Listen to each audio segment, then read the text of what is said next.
শিক্ষার্থীরা আসসালামু আলাইকুম। আজকে এখন আপনাদের মাঝে যে অঙ্কটা সমাধান করব সেটা হলো ষষ্ঠ শ্রেণী গণিত 175 পৃষ্ঠা 7 নাম্বার যে অঙ্কটা রয়েছে খালি ঘরের, এই অঙ্কটা এখন আপনাদের মাঝে সমাধান করব। তো এখানে আপনারা দেখতে পাচ্ছেন আমি অলরেডি লিখে রেখেছি খালি ঘরের অঙ্কটা। এখানে যে বিষয়টা আপনাকে বোঝানো হচ্ছে সেটা হলো এখানে 4টা ঘর দেখতে পাচ্ছেন। এখানে এই ঘরটাতে এবং এই ঘরটাতে এমন দুইটা সংখ্যা ব্যবহার করতে হবে যে দুইটা সংখ্যার যোগফল 10 হয়, 10 হবে অর্থাৎ 10 হবে।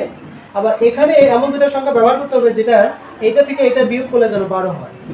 আবার যেই সংখ্যা ব্যবহার করলে কেন এই দুইটা আবার যোগ করলে যেন 17 অর্থাৎ 17 হয়, আর এই দুটো যোগ করলে যেন 10 অর্থাৎ 10 হয়। তো এমন সংখ্যা আপনাকে ব্যবহার করতে হবে।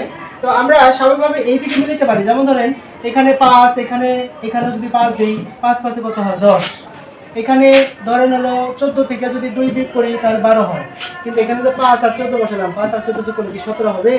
হবে না। আবার এখানে যে কত বসাইছি আমরা 5 আর এখানে বসাইছি কত 2, 5 আর 2 যোগ করলে কি 10 হবে? হবে না। তো আমরা অনুমান করে যদি এইভাবে বসাই আমাদের রেজাল্ট কখনোই মিলবে না। তো সেই ক্ষেত্রে আমরা যে কাজটা করতে পারি সেটা হলো এখানে আমরা ব্যবহার করতে পারি 2 অর্থাৎ 2 ইনটু অর্থাৎ 2.5 এই 2.5 এর সাথে মানে এখানে এমন কোনো পূর্ণ সংখ্যা নাই যেটা এখানে বসাবো আর যোগ বিয়োগ করলে বলে মিলে যাবে, নাই, এরকম পূর্ণ সংখ্যা নাই। তাহলে সেক্ষেত্রে আমাকে কি করতে হবে? দশমিক সংখ্যা নিয়ে আসতে হবে। দশমিক সংখ্যা নিয়ে আসতে হবে।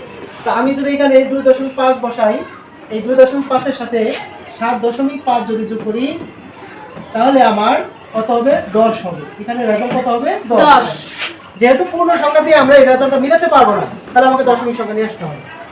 এবার এখানে এমন কোন সংখ্যা আছে যে সংখ্যা থেকে এই পূর্ণ সংখ্যা নয়, দশমিক সংখ্যা বিয়োগ করলে 12 হবে।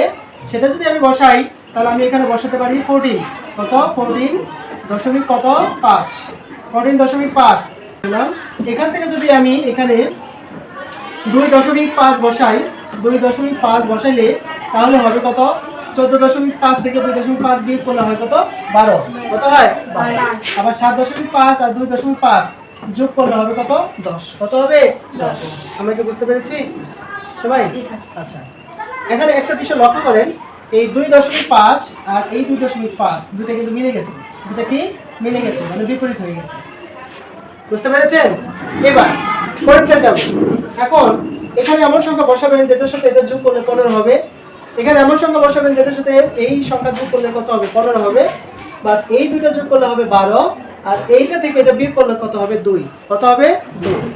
স্বভাবতই আমরা এখানে বসাতে পারি, যেমন এখানে কত বসাতে পারি বলেন? 5। যদি আমরা 5 বসাই, 5 এর সাথে 10 যোগ করলে কত হয়? 15। 5 আর 10 যোগ করলে কত হয়? 15। এবার 5 এর সাথে কত যোগ করলে 12 হবে?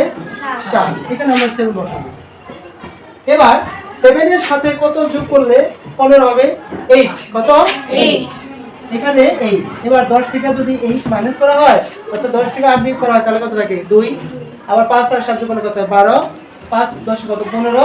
7 আর 8 যোগ করলে কত হয়? 15। আমরা কি বুঝতে পেরেছি? সবাইকে